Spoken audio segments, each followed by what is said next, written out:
Welcome all into Lions Central Radio. I am Nick Castori, my co-host, Brandon Glue.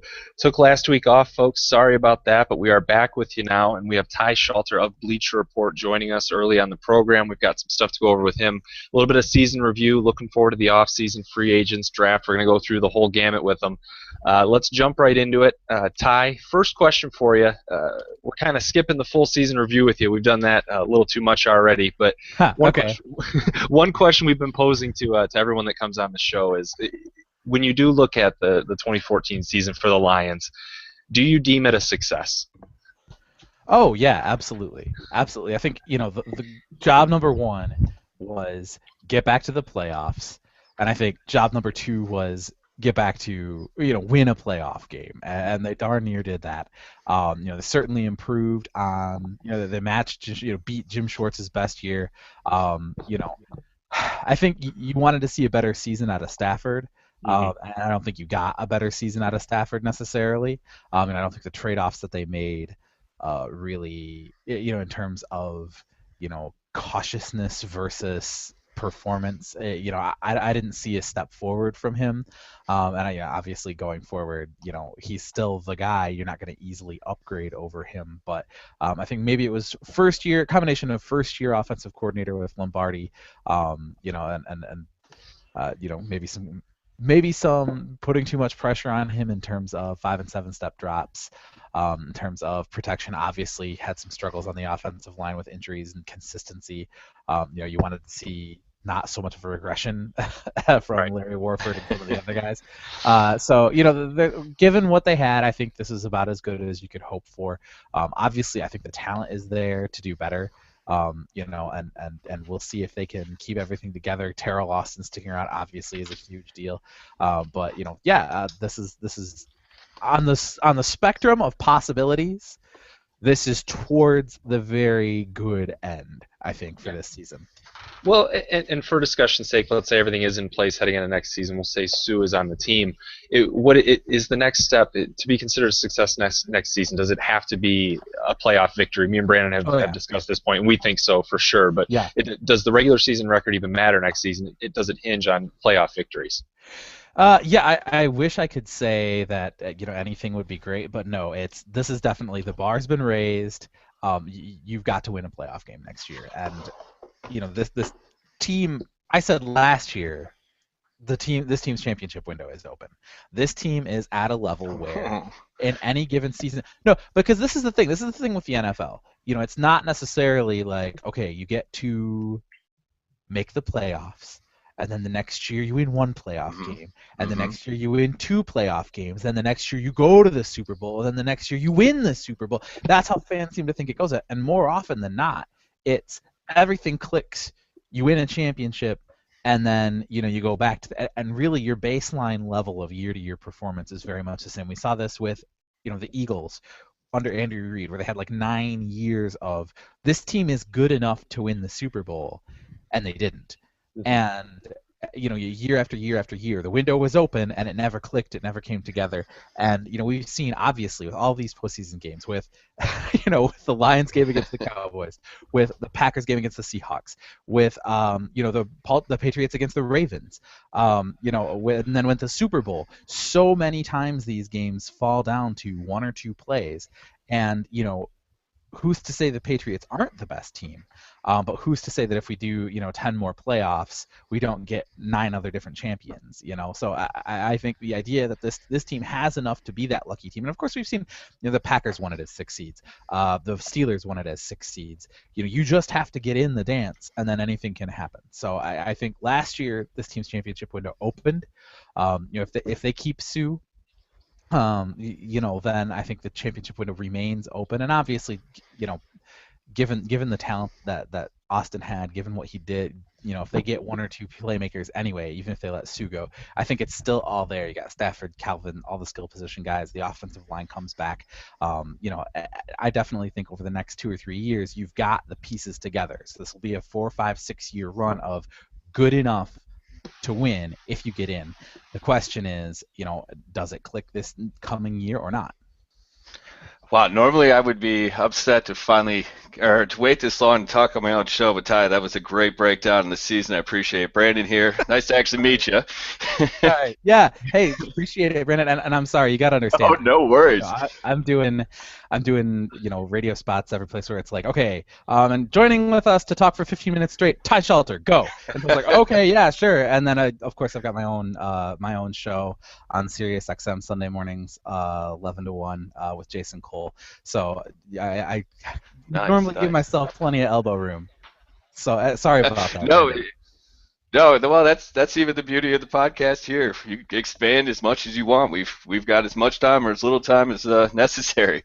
No, I was just teasing though, because I'm kind of known for going on my own soliloquies and maybe For sure. going No. on to Nick loves them. Nick loves them. Mm. But we hit a lot of the same thoughts as you. We do believe this season was a success, like Nick said, and I kind of want to say that they still at least have to challenge for that division title. There isn't a big enough Yeah. gap between them and Green Bay Yeah. to just be okay with just a wild card in my mind. But yeah, there's got to be a playoff win. Uh, there's coming back to, I guess, some of the problems that the team had, because we haven't hit on any of those. What do you think that the biggest problem Detroit needs to go outside of the current roster to fix? Is there, what don't Ah. they have that they have to add?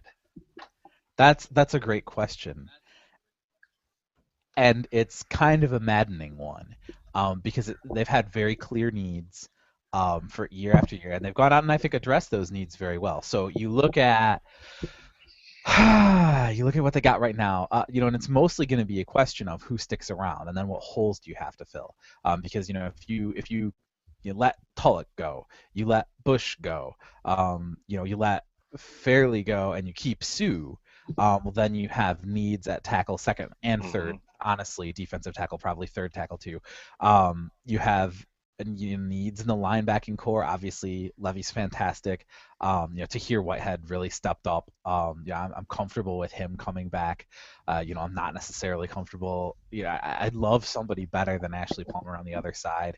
Cornerback is a thing. I've had faith in Darius Slay. I thought he held up well. Obviously, there's some holes in his game, some mental blocks, some penalty issues, but overall, he's got the talent to be there.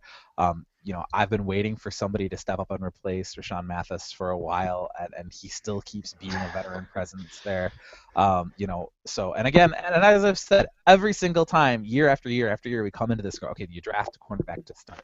No, you don't draft a cornerback to start, because cornerbacks don't start. Rookie cornerbacks don't start.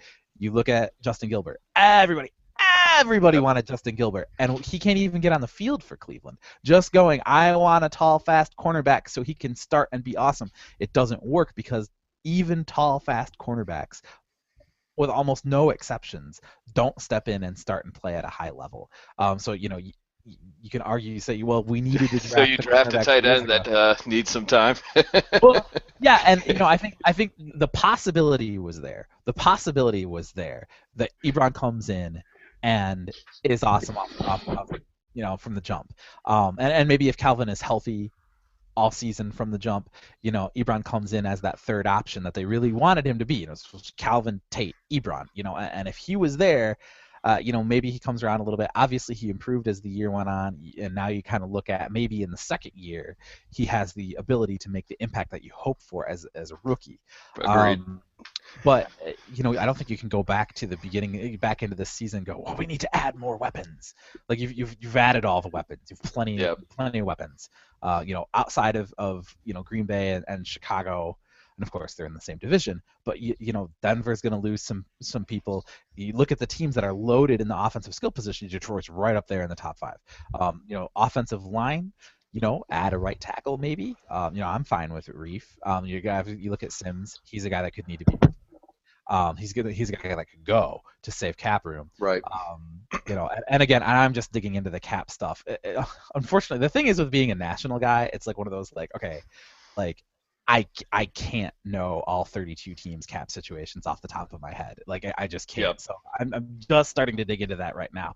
But Swanson replacing Ariola, I'm fine with that. You hope Warford comes back strong. So really, the only places that I'd want to see clear improvement right tackle on the offense, defensive tackle, maybe a developmental end like a third, fourth DE for the third, fourth round DE, just because like the Jason Jones, the rotational thing, and some of these guys, George Johnson, he did fine. There's nothing wrong with that, but you want to get that dominant guy. The big question for me is with Terrell Austin, philosophically, how does he approach this defense? Because obviously he came from a place where they did a lot of 3-4. He's coached 4-3 and 3-4. Does he want to reshape this defense in his image, or does he want to not fix what ain't broken? Do you not want to break what's working well? And so again, that comes back to, do they keep Sue? Do they keep Fairley? Because I think Fairley as the floating nada in a Ravens 3-4 could be nasty. It could be real sick. You bring Ansa and Van Noy off the edge as your Suggs and Doomerville kind of type thing. Obviously Van Noy is not Doomerville, but he's a pass rusher, crafty pass rusher. And then Levy's a little small for an inside back. I don't know. You could move these pieces around a little bit, so that definitely shapes your personnel. So I think really second cornerback, right tackle, and then defensive tackle and inside linebacker, depending on strategy, are the places I'd look for. Well, in that, it leads us directly into our next question. And as far as the Terrell Austin point, that was a good point. Obviously I'm sure you probably know I write for the Lions for the Bleacher Report. Yeah. And so I do. I'm on my third time writing about the guys they can cut to save cap room, because that's what we got to do right now. There's not a lot. So I have that tunnel focus that you're talking about. Yes.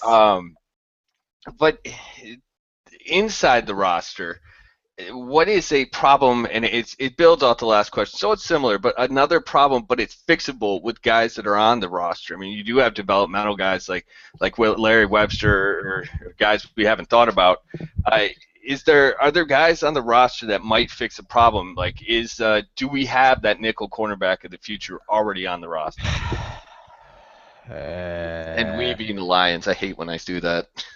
Yeah. Oh, no, it's okay. I'm not sure. Obviously, this is we wanted to see Bill Bentley step up, and it happened. You wanted to see, and like you said, they've had a couple of offensive linemen, that have stepped in and been varying degrees of okay. And honestly, running back might be a situation. Again, if you cut Bush, I love Joique Bell, but every time they've given him the opportunity to take that job and run with it, he's fumbled or got hurt or whatever. So that's another position where you want to see more consistency. You want to see more playmaking. Obviously, they got Bush, to be the lightning playmaking guy. And somehow, really, instead of a Thunder and Lightning, it's like two guys who both are half Thunder and half Lightning, and they don't complement each other nearly as well as you think. They both basically have similar strengths and weaknesses. They run very differently, but the net result is the same. So you want to fix kind of that running game. I'm not sure if you have that guy. Really, the big thing for me is it comes down to Stafford. And Lions fans hate this. They've hated me for this for 4 years running. But if Matthew Stafford plays like Matthew Stafford can play, none of this matters. Oh, boy. Not even a little bit. If Matthew Stafford plays at his 2011 level, the Lions win the Super Bowl this year. I hate to be that guy, but that's what it is. Ow. No, I'm sorry. If he's playing, Ty, we brought you on to be that guy. Please go on. Oh yeah, no. But I mean, my son, last year he's playing Madden, and he's like, Dad, look, I made my ultimate team in Madden. And I was like, oh, cool. Well, tell me about it. He's like, well, it's just the Lions, but with Aaron Rodgers. Oh. Ouch. That is uncomfortably on point, my 8-year-old son. Okay. But and so it's you look at it again, you see him do it, you see him play, we've seen him play at that level, and if you could get a little bit better protection, again, we're talking about can we help him out? Can we help him out? What can we do? And no, I guess you can't tame the wild horse. You can't iron those flaws out of his game. But at the same time, it's there's still so many unforced errors. We saw it in Week 17 against Green Bay. We saw it against the Cowboys. It's look, there is Golden Tate. It's a wide receiver screen. He's standing 15 yards away from you. Nobody else is around. Throw it to him. You threw it into the stands. Why did you throw it into the stands? You are a number 1 overall pick quarterback on a $70 million contract. Literally, no hyperbole. I could make that throw if I absolutely had to. Why did you throw it into the stands? Well, And, you know? yeah, Yep. well, and I kind of wanted to ask with that. You mentioned on that one, obviously, that's all Stafford, not the play call, but a lot of the criticism this year was levied against Joe Lombardi. Did you find that justified, or did you find some of that overblown? My biggest criticism of Joe Lombardi and the offensive coaching staff came when towards the end of the year, because we saw this, it was all the problems under Schwartz, and all off season long we saw, Caldwell say it and Lombardi say it. We need to be sharp. We need to be focused. There's no excuse for these unforced errors. There's no excuse for, receiver and quarterback not being on the same page. There's no excuse for all these, delay of games, not knowing the play, not knowing the call, not being able to audible into things correctly, false starts, people confused. None of that should happen. We're going to be sharp. We're going to be on it. We're going to be well prepared. We're going to be well practiced. And the team that we saw in Week 17, the offense that we saw in Week 17 was no sharper or better prepared than in Week 1, than in the preseason, than last season. Those problems did not go away. And in fact, one of the key plays in Week 17, Stafford and Golden Tate. Golden Tate sits down, Stafford throws the corner out, and Golden Tate looks back at Stafford like, what was that? I don't know whether Stafford was right or Tate was right, but those are the errors that they came in partly to fix. One of the reasons they were brought in to fix, and it didn't get fixed. Again, it comes down to, if Stafford were executing at a high level, some of the things that people complain about would not be a problem. And again, putting receivers into position to win, leading them, hitting them in stride as opposed to making them jump for things or go back or throwing it behind them. Throwing out on third down, the number of passes that Stafford throws out of bounds or 2 yards behind somebody on third down, falling off his back foot, going sidearm, the same problems we've been having. It beggars belief. It's better this year than it was last year or the year before, but it still happens way too often. You've got a guy. How many times did we see Joique Bell trying to catch a screen pass off his shoes? Like 100 times. And again, it's just, okay, we can talk about the play calling, we can talk about, but it comes down to me for execution. The plays are there to be made. You can see it, and maybe everything isn't optimal. Maybe Lombardi isn't an offensive turbo genius who's making it easy for Stafford with his brilliant play calls and incredibly original concepts. But he's basically running the Saints. I mean, you look at the Lions. I mean, for the first preseason game, I looked at him like, oh, it's the Saints in the Lions uniform. Okay, like the same bunch concepts, the same stacks, the same routes, the same inside to out stuff, the same high-low stuff. You've seen it. And Drew Brees has shredded people with it. Yeah. And I think it's a scheme that's capable of succeeding. I just want to see better execution, and I think the bigger blame to put on the coaches is, why aren't they getting better execution out of him? But and with that, Ty, looking to next year, can you expect or anticipate any kind of better execution or accuracy from him when we have such a long sample size to already look at? Is it fair to say Stafford just needs to be more accurate? I mean, the sample size is what, 7 years now Right. with this guy. Right. Can we look forward to next season and really look forward to a more accurate Matthew Stafford? I mean, in his defense, we are talking about the first year and the first time he's Right. run a different system in the pros. You'd have to, and with a first-time offensive coordinator, we knew all this, so you have to think the first full off season, Lombardi's first full off season, and going back and breaking down tape and seeing exactly what's new, what's different. And I think, honestly, you look at the Saints and how they fell off this year. Leadership, both in the coaching staff and in the locker room, was identified by Sean Payton as a problem. It surprised us. Payton said basically how much identity, much institutional knowledge left the building last year, and how much we had to scramble to make up for that. We weren't prepared for how many key parts we were missing, and I have to think Lombardi is one of those. Maybe there's certainly hope there that Lombardi's second year, Matt Stafford's second year in the system, and still he was so young when he was drafted. What is he turning 28?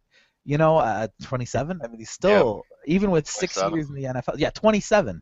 He's going to be 3 or 4 years older than some of the rookies coming out. So, obviously he's been there. He's seen a lot now. He's played. He's seen a lot of games. He's seen what works and what hasn't. And I hope there's plenty of buy-in for Lombardi and for Caldwell at this point. You can look forward, hopefully, to healthy Calvin and Golden Tate. His role in the offense, I think, is only going to get bigger. Now that we've seen that. The biggest problem, the biggest thing I want to see is basically Calvin went down, Stafford locked on to Tate. Calvin came back, Stafford locked on to Calvin. Calvin was limited, Stafford went back to Tate. We still haven't really seen those two in form, healthy, and Stafford hitting the two of them and making defenses pay for whichever one isn't getting covered. I think that's when this is really going to take off. Yeah, and that's been the missing ingredient for this team as far as getting back to the playoffs. When you look back at 2013, he was if it wasn't for Peyton Manning's ridiculous record-setting numbers, Matthew Stafford would have been discussed as an MVP candidate in the beginning. He was so sharp, and then obviously it all went downhill quickly, and yeah. He was no longer being discussed about in some circles as a competent quarterback. But the reason Stafford was able to win so many games this year, we all know, the real key to Detroit's resurgence has been that defense that you talked about earlier. You kind of when you were talking about the theory of what Austin's going to do with it. Since we know he's going to be back, and granted we don't know what way he's going to go, can the defense sustain the level of success it had? There's usually always at least some regression to the mean, but is the template there for this team to stay that good on that side of the ball? Yeah, the possibility's there. And like I said, obviously Sue, it would be a huge loss if he left, and very hard to replace. Fairley, you have to like what you saw from Fairley when he came back. He was, healthy. Yeah. Obviously, he wasn't healthy, but he was in shape. He was trim. He looked motivated. He's out there willing to play. So, that's a great sign. If they, if they kept both of them, you really like that. I'll say, here's one thing that really excites me about Terrell Austin and the future of the Lions defense is they lost Stephen Pellick relatively early in the year, and I think any Lions observer would have told you Tulloch is a key piece of that defense. His ability to cover and cover the pass, stop the run from the middle linebacker position was a big part of that. His athleticism, his leadership. We would have thought he's a key cog, and he was in civvies on the sideline, the whole year for the after it was a week 5, week 4, I think 3. Week 3, yeah, week 3. So he basically missed the entire year. Defense didn't miss a beat. No. Arguably got better. So that's a huge thing. Obviously, he may be gone, but having that kind of thing where you've got a guy who's a straw that stirs the drink, a captain, a huge piece of that defense goes down. Defense doesn't miss a beat, and I think they made the right call because just about everybody on the planet expected them to move Levy into the middle and make him the Mike because he's the best linebacker, but they didn't. They kept him where he was most effective, and went, okay, the drop off, we're basically gonna lose 2 positions because we're gonna be moving Levy out of position, and we've got the drop off from Tulloch to an out of position guy, and then the drop off from Levy to somebody else. Just leave Levy where he is and deal. And again, Whitehead stepped up. I'm very encouraged by how Austin was able to keep things together when you lose a key piece like that. And obviously, we may be dealing with losing another key piece in the offseason, but it shows that he's able to establish a culture. And then you saw the same thing in Arizona. They lose Darnell Dockett. They lose Carlos Dansby in the offseason. They lose Darrell Washington in the offseason. The heart of that defense right up the middle.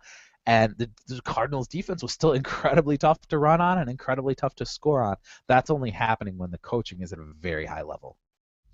Now, Ty, before we get out of here, just one more bit, just touching on the draft, looking forward to it slightly. When you look at the first round, what do you think would be the biggest coup for Detroit if they could pull it out in the first round? Now, again, you got to keep in mind, I just shifted off of I'm still doing live coverage of the NFL, so it's like I'm not like my colleague Matt Miller, who is superhuman and Right. does NFL coverage and draft coverage all year round. I basically ignore college football. I love Michigan State. I watch Michigan State. If I'm hanging out with family and bowl games are on, I'll watch bowl games. But and I usually tune into the Senior Bowl. I didn't this year. I keep tabs on the practices. So for me, it's like, oh yeah, who's can get the top of the second? I have no idea who the heck is going at the top of the second. And so again, for me, it comes back down to position types.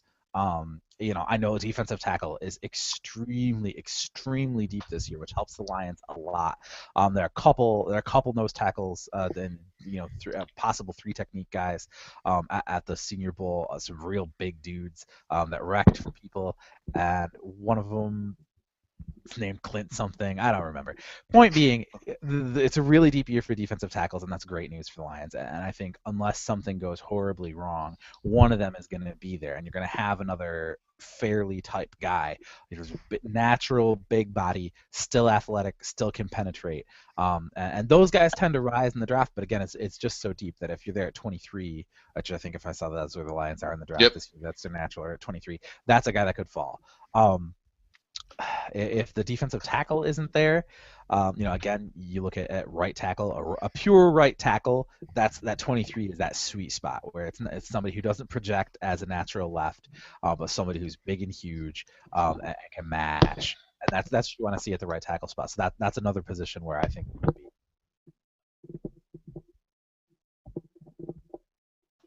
Well, there's a lot of guys haven't done too much drafting research, except if you go on Twitter, then nobody is. Draft Twitter. Draft Twitter is its whole own other thing, and I love draft Twitter. I'm in awe of draft Twitter, and I considered myself a draft nerd for a long time. I was a kid, 9, 10 years old. I'm watching the draft. I've got my copy of the Free Press. I've got my Sports Illustrated draft preview issue. I've got my own big board and a spiral-bound notebook. I got a 2-liter of cherry Coke. I got a beanbag there, and I'm scratching guys off, and I'm highlighting guys. I was so into the draft. And draft Twitter is just this whole different stratosphere of draft all the time. And watching some of the people that get blown up as gods on draft Twitter. Tom Savage, obviously. Tom Savage was a first-round lock. He's a lock, mortal lock for the first round by the time draft rolled around on draft Twitter. And sometimes they're right. Sometimes the people that are just poring over draft breakdown and watching all this stuff are a little bit more into it because they don't have their own biases. They don't have their own things they look for. Where I don't want any middle linebacker under 250 pounds. Okay, a lot of coaches and teams have their little profiles that they like, and they don't look over everything. A lot of the small school guys get way more exposure and a fairer shake on draft Twitter than they do everywhere else. And then again, also sometimes they get spun up into the most overhyped, ridiculous nonsense. Yep. No, agreed. It can make you feel lazy. I've never heard of that guy. Nobody should have heard of that guy yet. Yeah. It's usually the way it goes. But Ron, we want to thank you, Ty, for coming on. Absolutely. You did a great job for us. We really appreciate it. Brought some life into our off-season show here. You can find him on Twitter, Ty Schalter, TYSCHALTER. He's like you said, a lead guy for Bleacher Report. He had a concussion article that was pretty solid. I advise everybody to go check that one out. I thought you were about to say I had a concussion. Maybe I did. Pats fans think I've had a concussion. True. I just think the NFL needs to have its feet held to the fire as much as possible. Yep. So good work there. Good work as always. And Ty, hopefully we'll be able to get you back on sometime. Thanks for joining us. Absolutely, my pleasure. Thanks for inviting me. All right, thanks, Ty. Yep. Well, that was Ty Schalter. Yeah.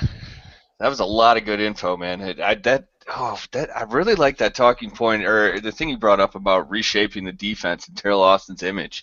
That's something that really hasn't been floated that much. Well, not from just reshaping it into what you've seen previously out of Terrell Austin. He kind of adapted to the personnel he has here, which I think just speaks to how good of a coordinator he is, that he takes the personnel that are already in place and does such a marvelous job with them. But yeah, does the slow transition or quick transition begin to what we've traditionally seen out of him? I hadn't even thought about it really, but it is an interesting question. Yeah, and I mean, I don't. I personally think they're going to go with one that don't. It's not broke, so don't fix it type of thing. But also, the guy is going to get a job. I can't imagine he's in Detroit for more than 2 more years, and that's a very optimistic look at it. I was surprised he was back this year, to be honest. Yeah, I kind of thought 1 year would be a little quick, but there's coaching candidates that take a while. Look at Mike Zimmer. Yeah, he was a rumored guy for at least 3 years. So sometimes it takes a while for people to catch on, but I wonder if that has anything if that plays into it at all. If Jim Caldwell says, no, we're not going to go screwing with things that are working, especially because I'm not going to have you here to run it. Yeah. But speaking of a guy that will be there to run it next year and did a good job of running it in the Pro Bowl, I know you watched, you live tweeted every play. I thought that was a little excessive. It was. I assume it's because you were looking for Ebron. He wasn't there. I'm sorry to break your heart, buddy. But Matthew Stafford, Pro Bowl MVP, are you impressed?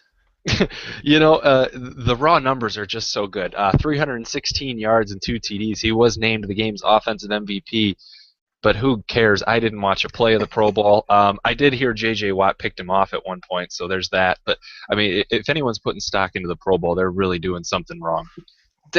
I completely agree with you, and I saw very, very little of it. Actually, it was the day after my sister's wedding. I just wanted to sleep.